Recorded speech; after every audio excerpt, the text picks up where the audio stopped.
pagi, selamat datang di podcast Kebijakan dan Perubahan.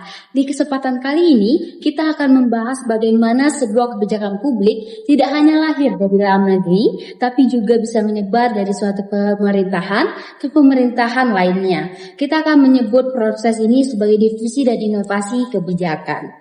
Saya, Natalia Magdalena Baban, selaku moderator, akan memandu jalannya diskusi ini bersama 3 narasumber kita ini. Oke, mari kita sambut 3 narasumber kita. Yang pertama itu ada Saudari Ratna. Oke, halo semuanya. Terima kasih senang bisa bergabung dengan podcast yang luar biasa ini. Oke, pengantar kedua itu ada Saudari Gita. Halo semuanya. Senang bisa datang untuk podcast kali ini. Oke, yang terakhir itu pemateri kita ada Saudari Monica. Halo semuanya, terima kasih. Topik kali ini sangat penting untuk kita diskusikan bersama. Oke teman-teman, pada kesempatan kali ini kita akan bagi menjadi 5 segmen ya. Langsung saja masuk pada segmen pertama. Baik, pada segmen ini kita akan membahas apa sih itu difusi kebijakan. Langsung saja pada Saudari Ratna, boleh dong dijelaskan secara singkat apa sih itu difusi kebijakan? Oke, baik. Terima kasih kepada moderator. Ini sangat-sangat pertanyaan yang cukup menarik ya. Jadi di sini difusi kebijakan itu adalah proses di mana ide, kebijakan atau praktik publik menyebar dari satu pemerintah ke pemerintahan yang lain. Nah, di sini tuh artinya ketika satu kota, provinsi ataupun negara mengadopsi sebuah kebijakan karena mereka melihat nih bahwa kebijakan dari negara yang lain itu berhasil di tempat lain. Maka proses adopsi ini tuh disebut sebagai difusi. Nah, namun lebih dari sekedar meniru, difusi ini tuh seringkali melibatkan adaptasi terhadap konteks lokal. Ini bisa mencakup perubahan format, pelibatan aktor berbeda, atau bahkan modifikasi tujuan kebijakan itu sendiri. Misalnya nih, sebuah kebijakan subsidi pertanian yang sukses di India mungkin akan mengalami penyesuaian besar jika ingin diterapkan di Afrika karena perbedaan struktur sosial dan kondisi iklim.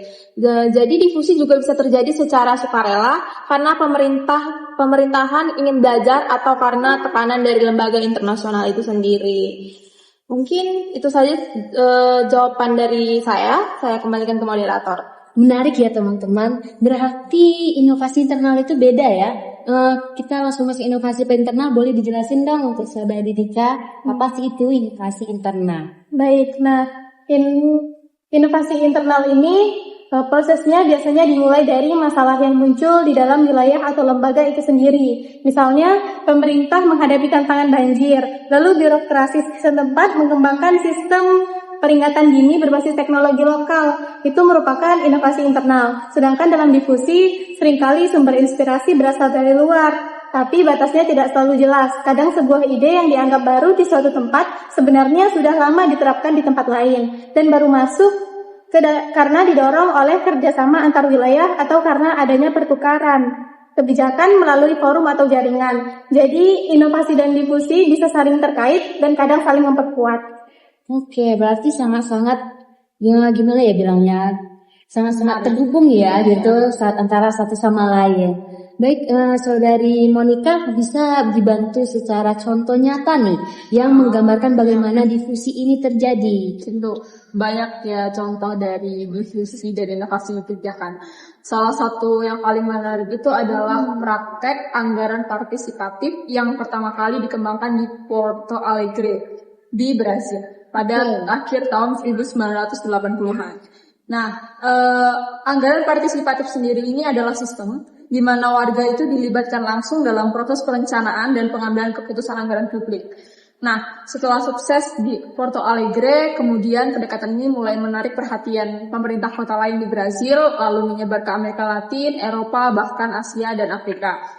Yang menarik dalam proses difusi anggaran partisipatif ini, formatnya itu berubah-ubah. Di Paris misalnya, anggaran partisipatif itu digunakan untuk mendanai proyek-proyek komunitas berbasis lingkungan.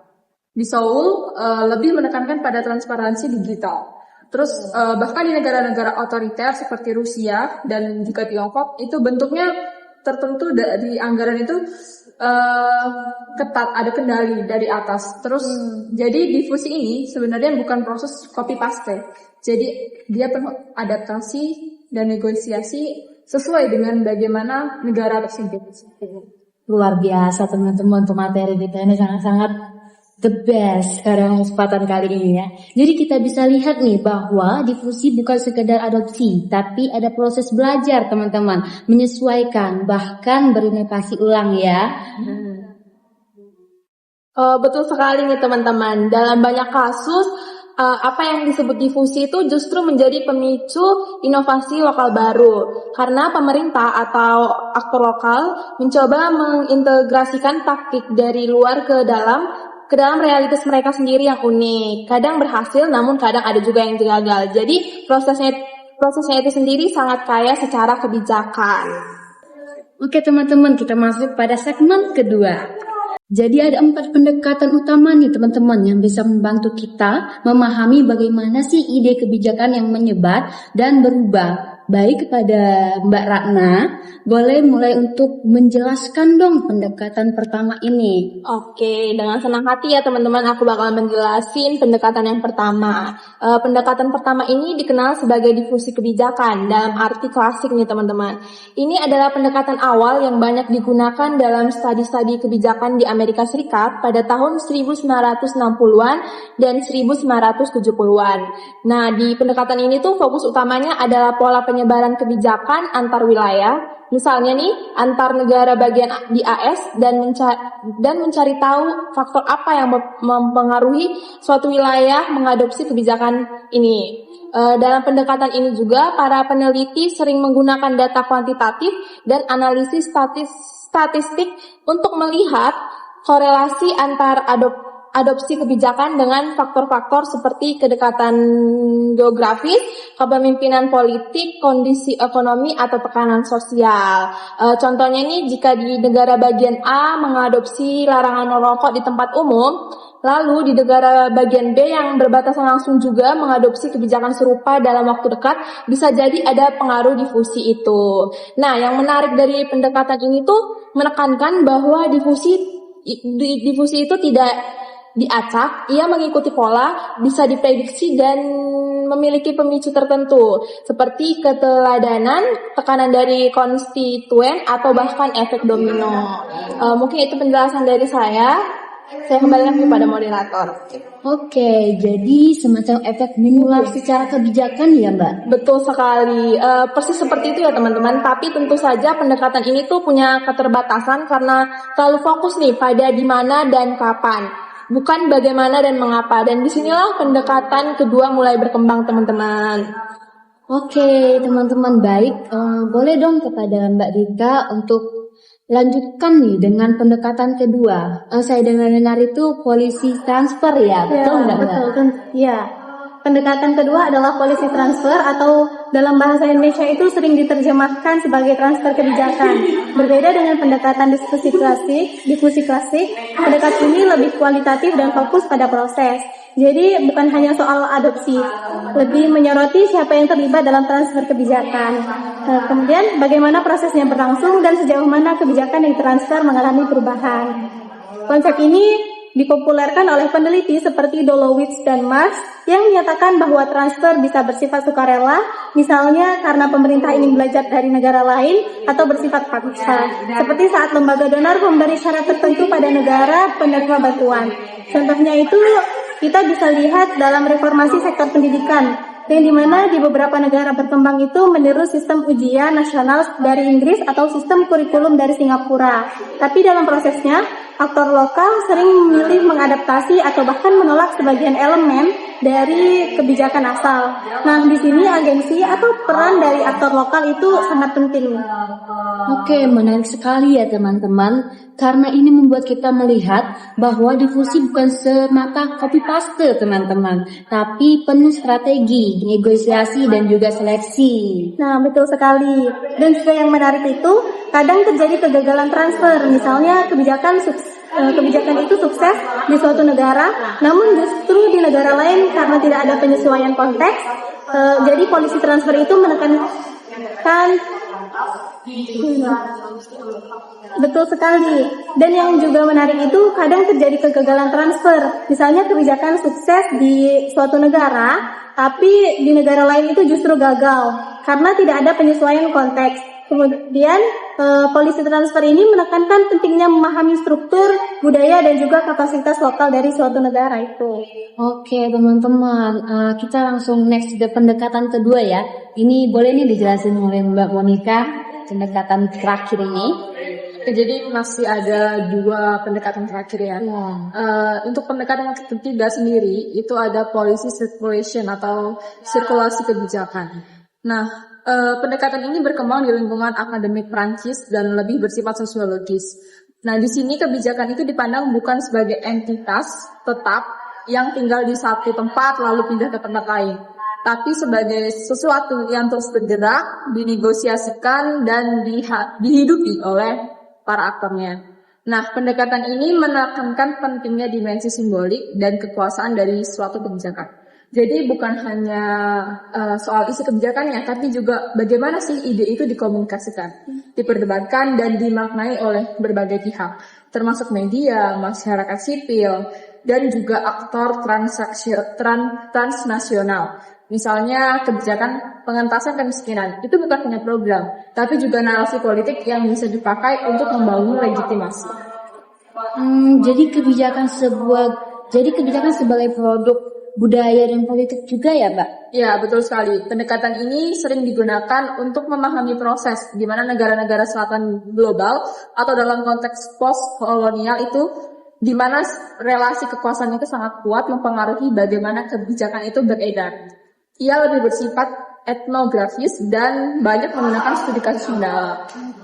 Lalu untuk pendekatan keempat itu ada policy mobility atau mobilitas kebijakan. Nah, di pendekatan ini populer di kalangan peneliti geografi politik dan urban studies. Nah, di sini kebijakan itu dilihat sebagai benda atau komoditas yang bergerak melalui jaringan kota, konferensi, dokumen, atau bahkan Instagram atau YouTube. Tetapi dalam perjalanannya, kebijakan itu tidak selalu tetap sama. Sebagai contoh, mungkin kita sering mendengar konsep smart city ya, yang kita kenal di Jakarta atau di Bandung. Nah, itu sangat berbeda wujudnya jika dibandingkan dengan smart city di Singapura atau di Barcelona. Nah, padahal istilah yang digunakan itu sama. Kenapa? Karena dalam proses perjalanannya, ide itu dimodifikasi, dibentuk ulang oleh aktor lokal, dan tentu saja oleh kepentingan politik yang berbeda-beda. Jadi, kebijakan itu seperti virus yang bermutasi. Ia bisa berubah bentuk, makna, dan bahkan tujuannya. Wah, analoginya yang sangat menarik nih teman-teman, sangat luas ya untuk kita sebagai mahasiswa nih menanggapi atau memahami kebijakan ini. Jadi virus yang bermutasi nih teman-teman. Jadi bisa dibilang pendekatan mobilitas kebijakan itu lebih cair dan dinamis ya Mbak? Ya, benar sekali.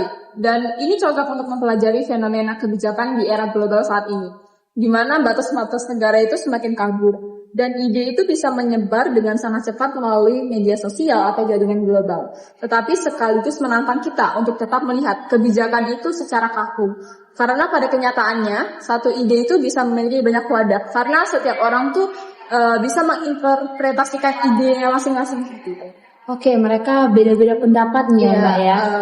Oke, terima kasih teman-teman, mbak-mbak sekalian atas penjelasannya.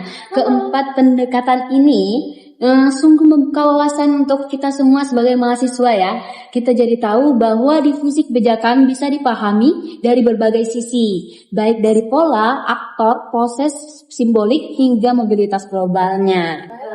Oke teman-teman, kita sekarang masuk ke segmen ketiga. Baik, di sini kita akan mencari tahu nih, siapa sih agen difusi ini?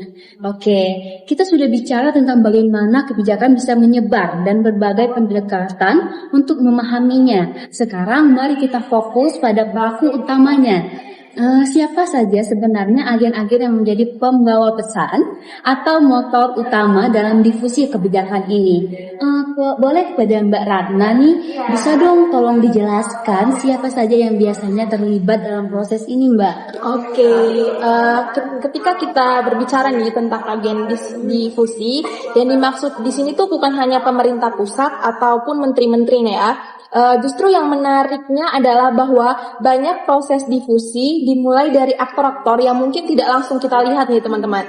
Misalnya nih, seorang wali kota yang visioner bisa menjadi pemicu adopsi kebijakan baru, ataupun kepala dinas yang pernah studi banding ke luar negeri lalu mencoba membawa pulang ide yang ia anggap cocok di daerah untuk diterapkan di daerah dia. Nah, birokrasi lokal itu juga sangat penting. Mereka bukan hanya pelaksana, tapi sering menjadi penyaring informasi, pembuat interpretasi, bahkan kadang-kadang penggerak utama. Karena mereka lah yang tahu nih konteks di lapangan dan tahu bagaimana menjual ide baru kepada atasannya atau ke publik. Oke, jadi bukan sekedar siapa yang punya jabatan tinggi ya Mbak, tapi siapa yang aktif menerjemahkan ide tersebut. Betul sekali. Dan ini tuh membuat kita harus lebih sensitif terhadap dinamika internal organisasi birokrasi nih teman-teman. Misalnya nih, seorang kepala bidang bisa punya pengaruh besar karena jaringan sosialnya yang sangat luas, atau karena dia dianggap punya rekam jejak yang bagus. Oke, Mbak Ratna. Mbak Ika, boleh dong ada tambahan soal ini? Mungkin dari sisi politik atau akademik? Iya.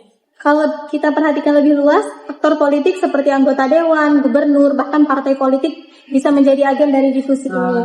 Misalnya ketika partai tertentu punya program unggulan di satu daerah dan ingin menyebarkannya ke daerah lain yang dipimpin oleh kader yang sama. Tapi kita jangan lupakan juga peran akademisi dan think tank. Mereka mungkin tidak punya kekuasaan formal, tapi seringkali menjadi sumber legitimasi ilmiah agar sebuah ide kebijakan.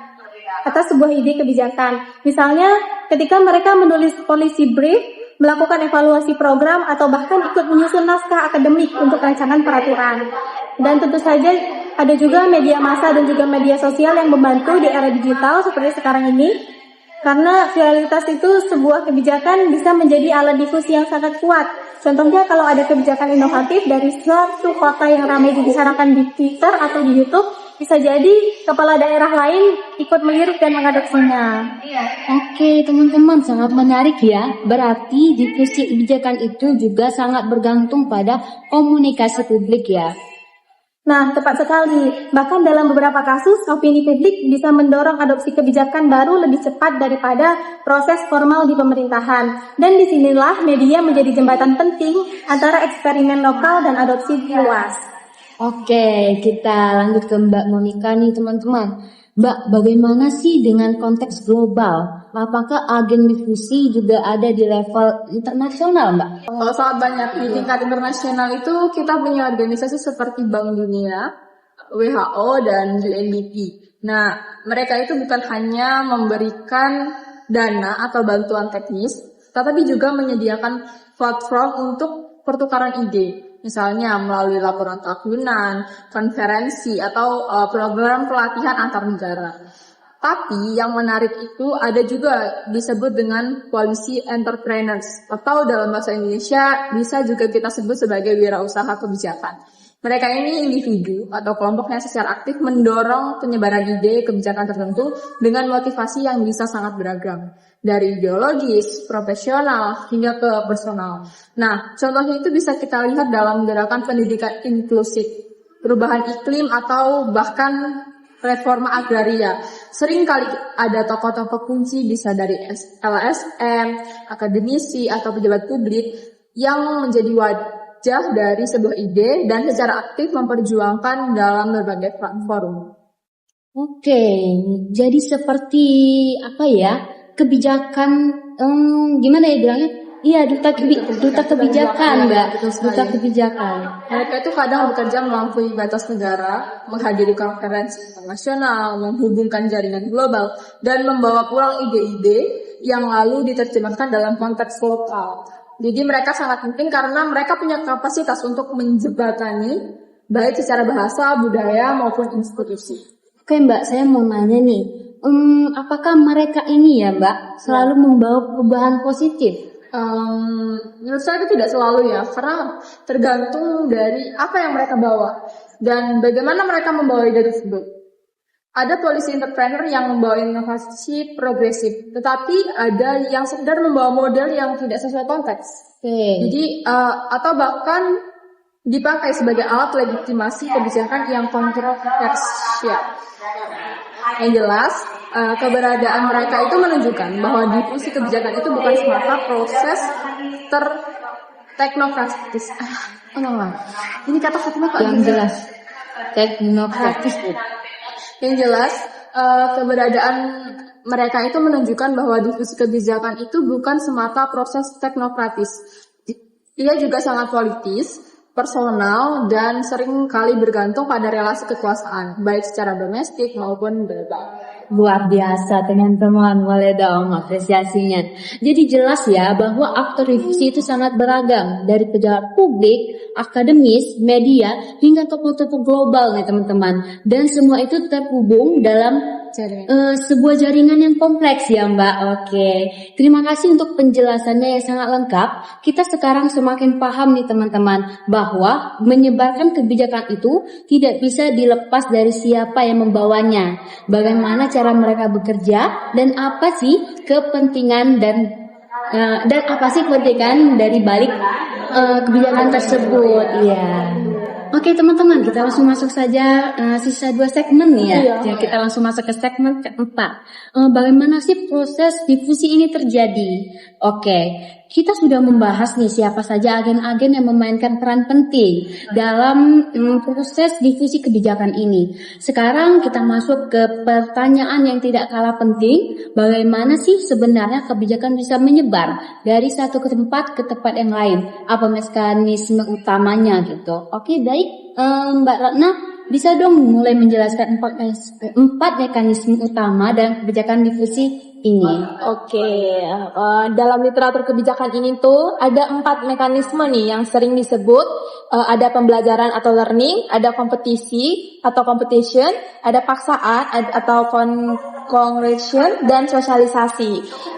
Kita mulai dari pembelajaran dulu ya teman-teman. Ini adalah mekanisme nih, di mana satu pemerintahan atau institusi mengamati keberhasilan atau kegagalan dari kebijakan di tempat lain. Nah, lalu mencoba menerapkannya sesuai kebutuhan mereka. Nah, contohnya itu pada tahun 2020 kan kemarin kita pandemi ya kan.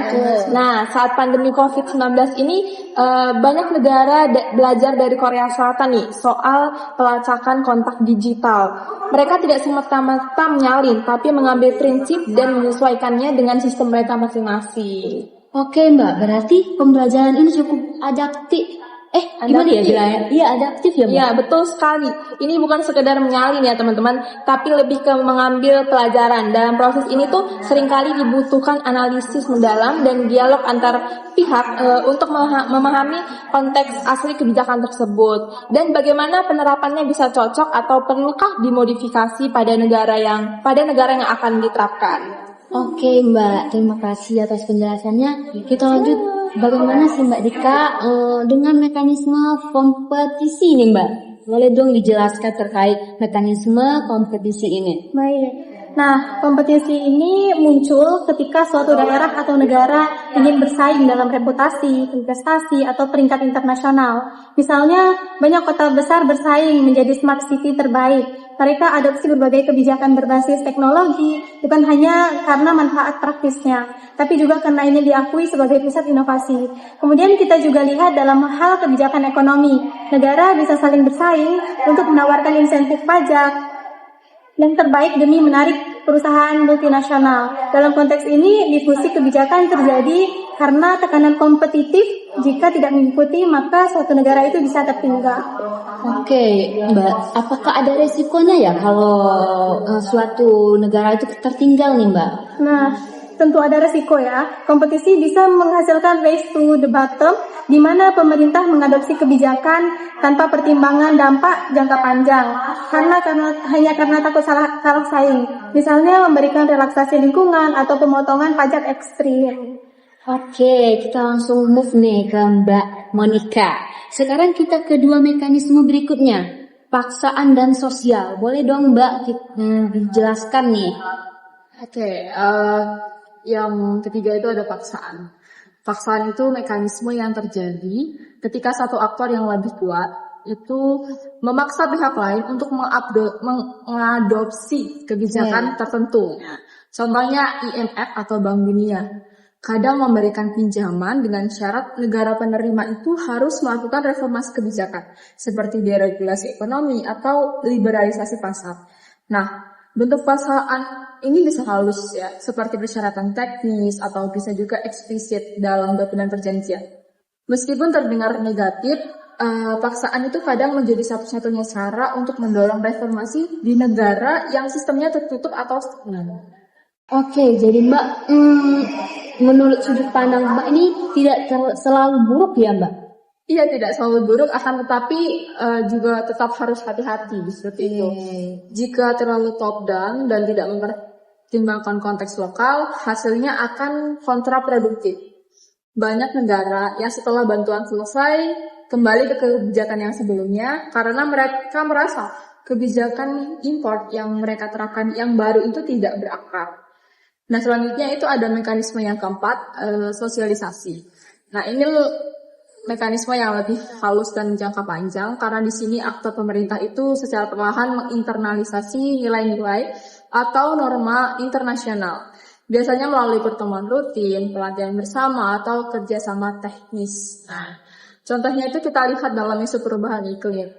Negara-negara yang terlibat aktif dalam COP itu menjadi bagian dari Paris Agreement. Nah, perlahan mulai mengadopsi kebijakan-kebijakan yang sesuai dengan agenda global tersebut, seperti pengurangan emisi, transisi energi, dan lain sebagainya.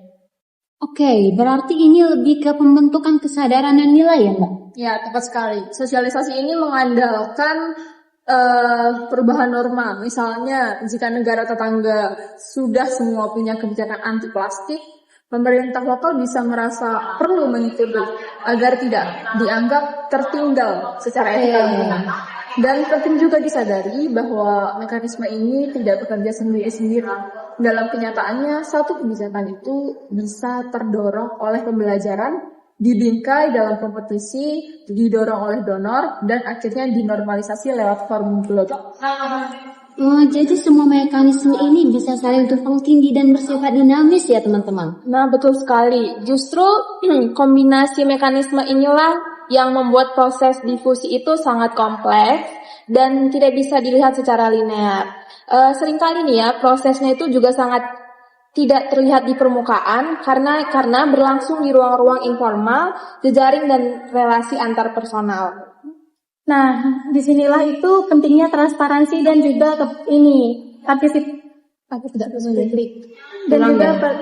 dan disinilah pentingnya transparansi dan juga partisipasi dari publik agar proses adopsi kebijakan yang berasal dari luar itu tidak semata-mata atas nama efisiensi atau tekanan donor, tapi benar-benar dilandaskan pada kebutuhan dan juga aspirasi dari masyarakat lokal. Luar biasa teman-teman. Oke, jadi dari pembelajaran yang berbasis bukti hingga kompetisi reputasi sampai paksaan lembaga global hingga sosialisasi nilai-nilai internasional, semuanya bisa jadi pintu masuk difusi kebijakan. Oke, terima kasih kepada Mbak Ratna, Mbak Dika, dan Mbak Monika atas penjelasan yang sangat menyeluruh ini. Oke teman-teman, kita masuk pada segmen terakhir yaitu segmen kelima, di mana kita akan membahas tentang tantangan dan masa depan difusi kebijakan ini teman-teman. Setelah memahami mekanisme difusi kebijakan, kini saatnya kita membahas lebih dalam nih teman-teman tantangan-tantangan yang muncul. Kita tahu bahwa adopsi kebijakan dari tempat lain seringkali tidak semudah membalik telapak tangan nih teman-teman. Di mana Mbak Ratna, apa sih tantangan terbesar menurut Mbak? Oke, terima kasih ya kepada moderator. Ini sungguh-sungguh sangat pertanyaan yang sangat wow ya. Di sini saya akan menjawab nih, tantangan yang paling mendasar ini dulu ya adalah mengabaikan konteks lokal. Banyak kebijakan yang tampak berhasil di satu tempat, tapi ketika diterapkan di tempat lain ini hasilnya tidak sesuai harapan. Nah, ini sering disebut sebagai policy transfer failure. Misalnya sistem transportasi bus rapid transit atau BRT yang sukses di Bogota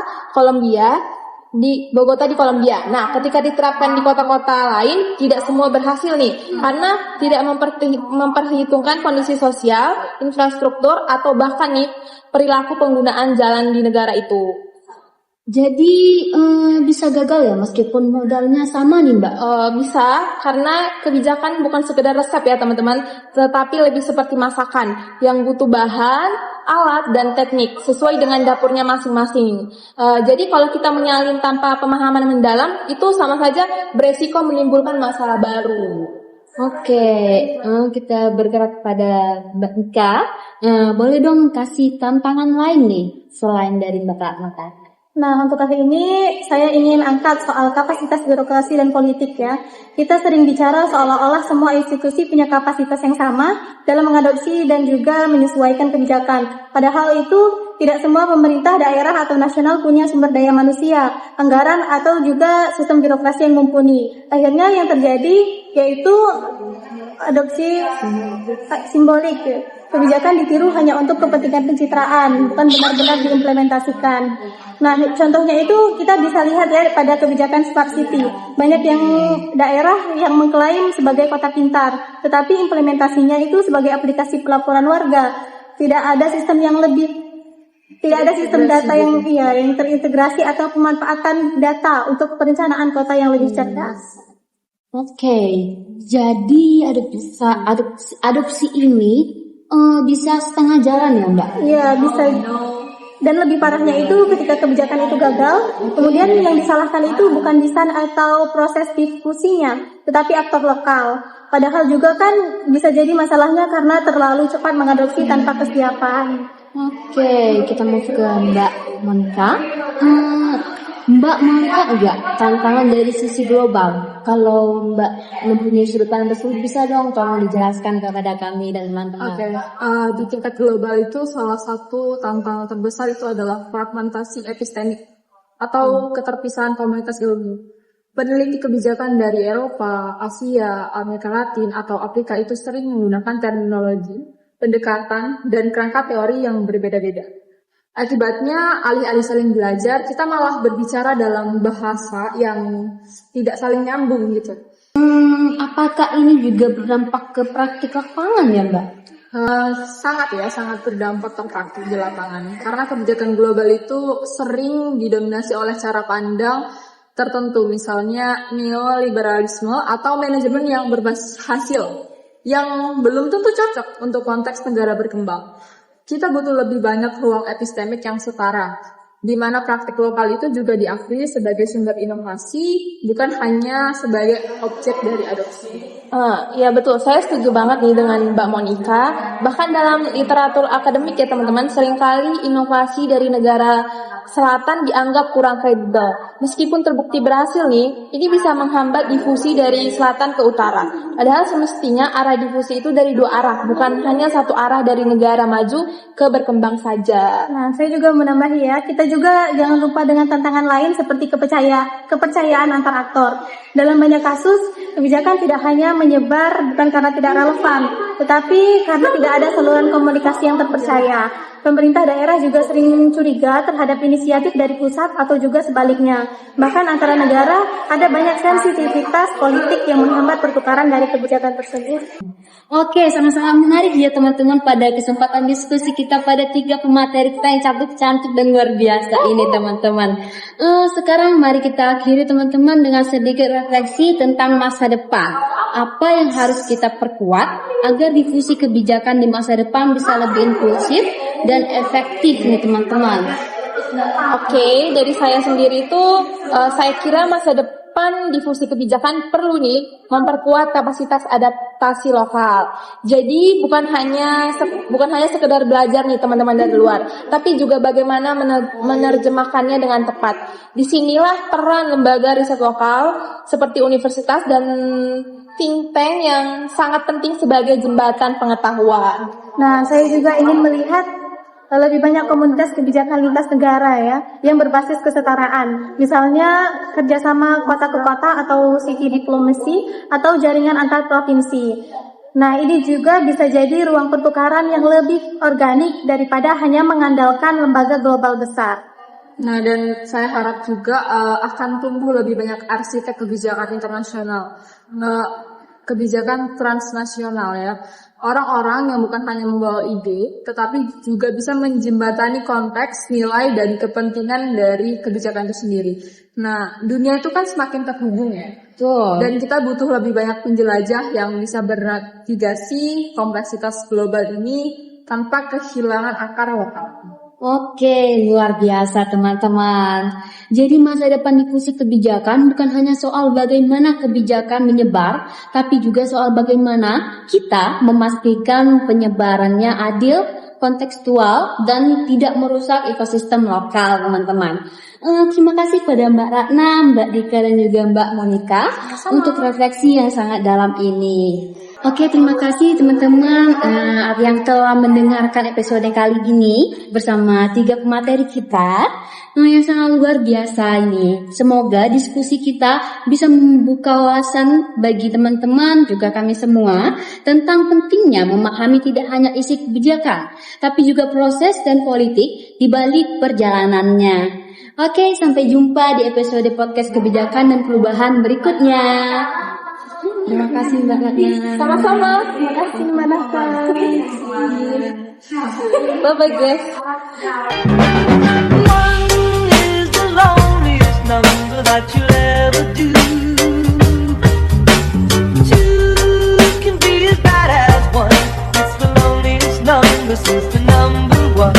One is the loneliest number that you'll